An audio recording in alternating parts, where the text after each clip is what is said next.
Hey everybody, it's Tara Green here, and it is April 22nd, and it is Earth Day, started by Jose Arguelles way back in the 70s. You can see Thunder Mountain behind me there. That's where all the thunder beings live. I'm technically, according to Native American astrology, part of the Thunder clan. I've always loved thunderstorms, but anyway, Earth Day. I think it's like over 70 years, sorry, not over 70 years, since the 70s that Earth Day's been celebrated, and every day should be Earth Day, and we should celebrate our mother, the Earth, because we're all born from the Earth, all humans, all the animals, all the rocks, all the living beings are born from Mother Earth, and we need to respect her and honor her and not rape her and not steal her oil or her gold or her minerals, but respect her and only take what we need and give thanks and realize that we're only here temporarily as kind of stewards of the earth. We don't own it. Nobody really does own the earth. You can't really take it with you.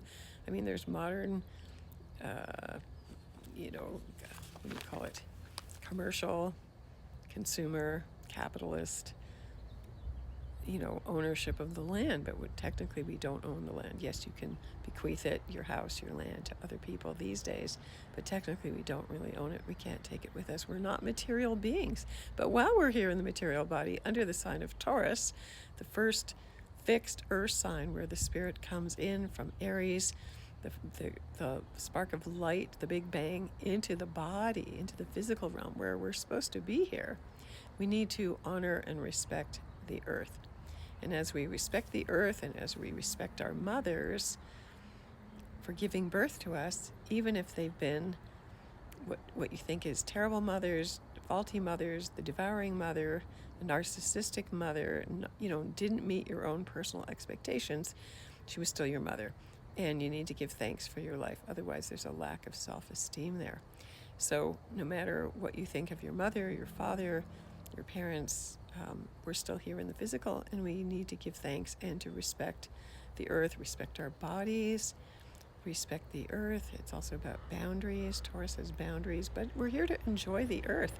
So Earth Day, Taurus, sensual. Enjoy the littlest thing you get. It doesn't have to be all grandiose and I have to have $1 billion worth of whatever. Just getting back to being very simple, to enjoying the simplicities, the pleasures of the earth, the pleasures of the body. The Catholic Church kind of banned that by making priests celibate. I think that's totally wrong. We're here in the body for a reason. We are sexual beings. The sexual energy is here to keep us reproducing, to keep life going, because that's life intentions. Life's intention is to keep life going, okay? And so that's what we want to do. We want to keep encouraging life. We want to encourage the growth of the earth and Mother Nature and protect her and not frack and not all that stuff, and protect the oceans. Saturn is going to leave Pisces soon, May the 22nd, and enter Aries, so it's going to be a new beginning in how we treat the land. And again, not being renegading, but soldiering in a way to protect. Aries is boundaries, protecting the earth, revering the earth, seeing it in a new light, seeing our perspective in the earth in a whole new light, because we are in, the 21st century. And supposedly humanity is waking up, and there's so much. You can just hear a raven going by. I love the ravens here. They're everywhere, and they live with the people, and they're cool with that. They're very smart birds. Anyway, so Earth Day. So what are you going to do to honor the earth, to be out in the earth? You should at least get out and ground, put your feet on the earth, feel connected. There's that raven going by. Feel connected to the earth. Love your body. Give yourself a big hug. Eat a nice meal. Simple. Eat a nice meal. Enjoy being in the body. Enjoying what you can do here while you're in the body. And don't miss an opportunity to be present physically, not distracted, not caught up in your own emotional stuff, but to really be present. That's the gift. There's the raven. Right, raven? Ah! Okay, so to be present with the gift of being in the body and to listen to your body is very wise. The body will always tell you what's going on, what's out of balance, what you need to eat, and stop wasting things, stop taking for granted that you can just, toss your trash everywhere, and recycling and real recycling and reusing. That's become very popular these days, and all those things are good, but the earth is not in good shape, and there's too much pollution, and nobody really talks about the pollution anymore. They only talk about the climate change, and the pollution is way more important. The climate change has to do with the sun, basically, and we're going through another cycle of the sun.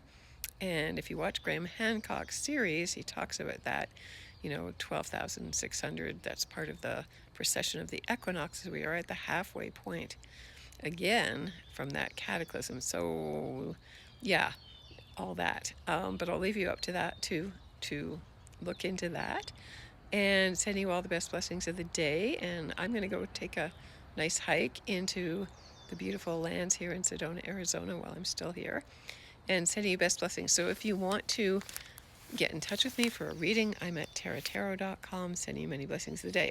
Also, I will be on the X Zone. I'm going to do a radio interview tomorrow night. That'll probably be out the next day.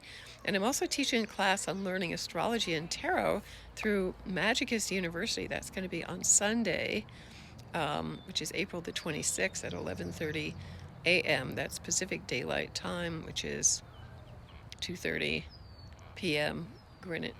Eastern Daylight Time. It's only $20 for that class, and you'll learn a lot about astrology, basic astrology, and the tarot, and how to use both, because they go very well together, hand in hand, and they are very significant, and you can learn about both at the same time.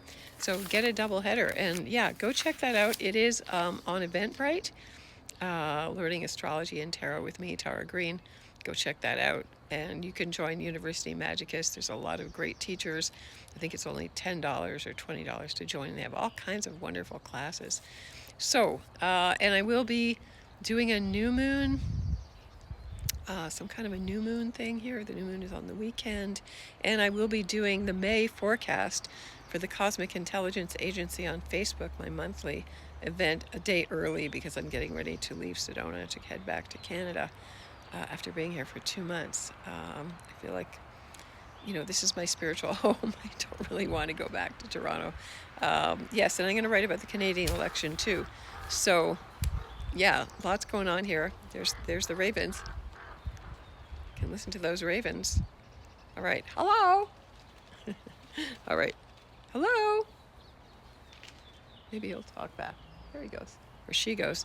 Anyway, wishing you the best blessings of the day. Yeah, the astrology energies are pretty light yesterday and today, but watch out for that Sun-Pluto square coming up on Wednesday, and the overall energy the whole week is very tense as we're leading up to that third Mars-Pluto opposition at 3 degrees of Leo Aquarius. So anybody who's born within the first 5 days of all the fixed signs, that's Taurus, Leo, Scorpio, Aquarius, are very angry. There's power struggles, so watch out. People have already been feeling this building for a while.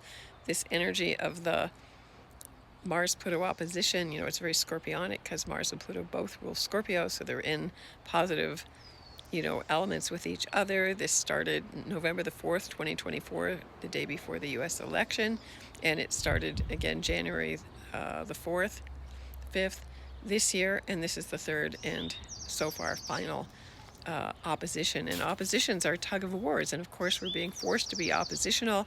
Try not to be oppositional.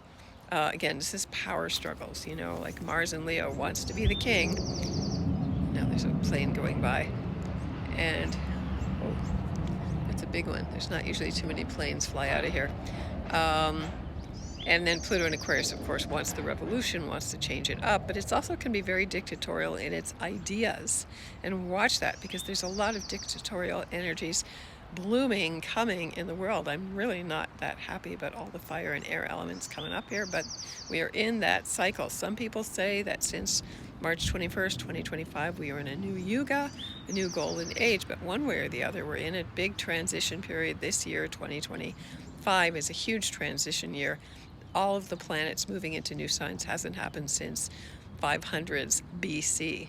Okay, so that is 2,500 years ago. So, hey, yeah, we don't know this territory. Nobody's been in it before alive for a very long time. But if you've reincarnated from that time, you'll know exactly what to do.